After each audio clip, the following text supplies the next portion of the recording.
मित्रों नमस्कार।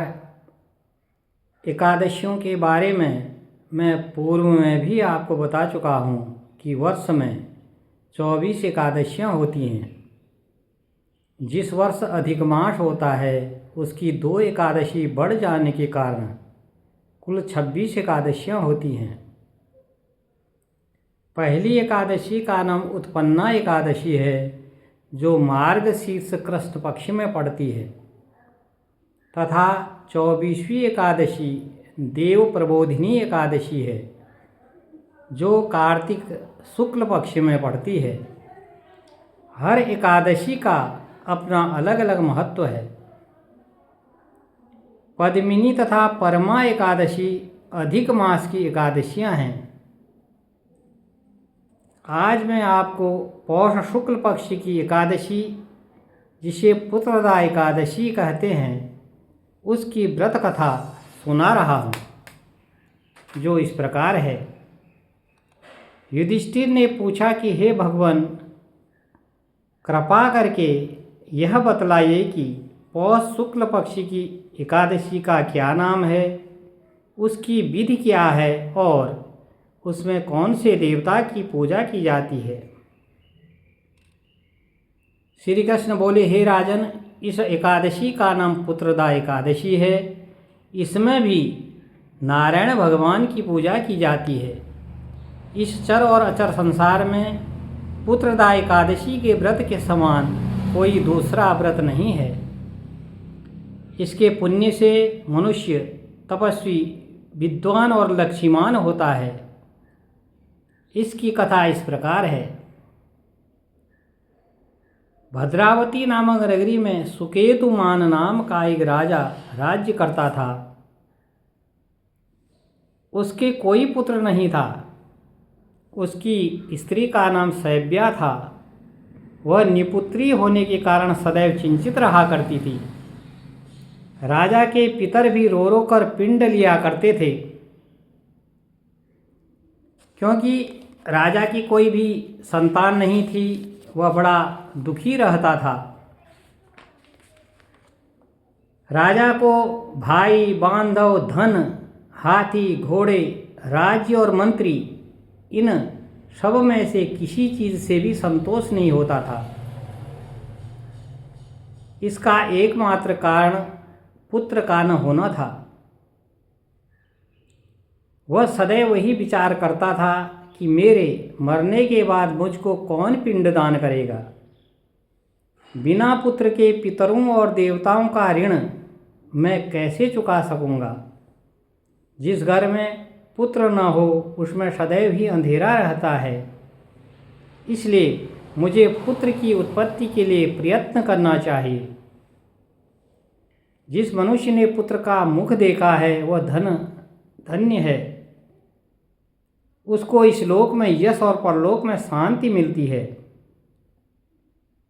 अर्थात उनके दोनों लोक सुधर जाते हैं। पूर्व जन्म के कर्म से ही इस जन्म में भी पुत्र, धन आदि प्राप्त होते हैं। राजा इसी प्रकार रात दिन चिंता में लगा रहता था। एक समय राजा ने अपने शरीर को त्याग देने का विचार किया, किंतु आत्मघात को महान पाप समझकर उसने ऐसा नहीं किया। एक दिन राजा ऐसा ही विचार करता हुआ अपने घोड़े पर चढ़कर वन को चल दिया और पक्षियों और वृक्षों को देखने लगा। उसने देखा कि वन में मृग, व्याघ्र, सुअर, सिंह, बंदर, सर्प आदि सब भ्रमण कर रहे हैं। हाथी अपने बच्चों और हथिनियों के बीच में घूम रहा है। इस वन में कहीं तो गीदड़ अपने कर्कश स्वर में बोल रहे हैं, तो कहीं उल्लू ध्वनि कर रहे हैं। वन के वृक्षों को देखकर राजा सोच विचार में लग गया। इसी प्रकार उसको 2 पहर बीत गए। वह सोचने लगा कि मैंने कई यज्ञ किए, कई पुण्य के कार्य किए, ब्राह्मणों को स्वादिष्ट भोजन दिया, दान दिया, फिर भी मुझको यह दुख क्यों प्राप्त हुआ। क्यों मेरे घर में संतान नहीं हुई।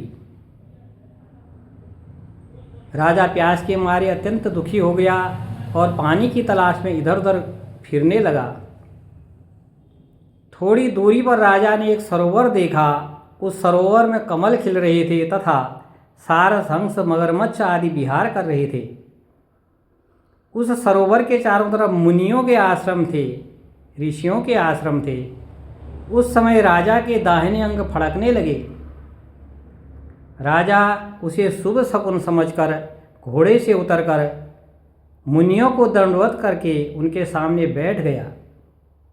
राजा को देखकर मुनियों ने उनसे कहा, हे राजन, आप किस उद्देश्य से यहाँ आए हो और हमको आपसे मिलकर प्रसन्नता हुई है। तुम्हारी क्या इच्छा है सो कहो। राजा ने उनसे पूछा कि महाराज, आप कौन हैं और किस लिए यहाँ पर आए हुए हैं, सो आप भी मुझे बताइए। मुनि कहने लगे कि हे राजन, आज संतान देने वाली पुत्रदा एकादशी है। हम लोग विश्वदेव हैं और इस सरोवर पर स्नान करने के लिए आए हैं। इस पर राजा कहने लगा कि महाराज, मेरे भी कोई संतान नहीं है। यदि आप मुझ पर प्रसन्न हैं तो एक पुत्र का वरदान दीजिए। मुनि बोले कि हे राजन, आज पुत्रदा एकादशी है। आप इस एकादशी का व्रत करें। इस व्रत के प्रभाव से आपकी मनोकामना पूर्ण होगी और निश्चित रूप से आपके घर में पुत्र की प्राप्ति होगी। भगवान की कृपा से अवश्य ही आपको सुख समृद्धि प्राप्त होगी और आपकी मनोकामना पूर्ण होगी। मुनि के वचनों के अनुसार राजा ने उस दिन एकादशी का व्रत किया और द्वादशी को उसका पारण किया। इसके पश्चात मुनियों को प्रणाम करके राजा अपने महल में वापस आ गया। कुछ समय के बाद रानी ने गर्भ धारण किया और 9 महीने के बाद उनके घर में एक पुत्र प्राप्त हुआ। वह राजकुमार अत्यंत शूरवीर, धनवान, यशस्वी और प्रजापालक था। श्री कृष्ण बोले कि हे राजन, पुत्र प्राप्ति के लिए पुत्रदा एकादशी का व्रत करना चाहिए। इससे अवश्य घर में पुत्र की प्राप्ति होती है। जो मनुष्य इस महात्मा को पढ़ता या सुनता है उसको अंत में स्वर्ग की प्राप्ति होती है। ओम नमो भगवते वासुदेवाय नमः।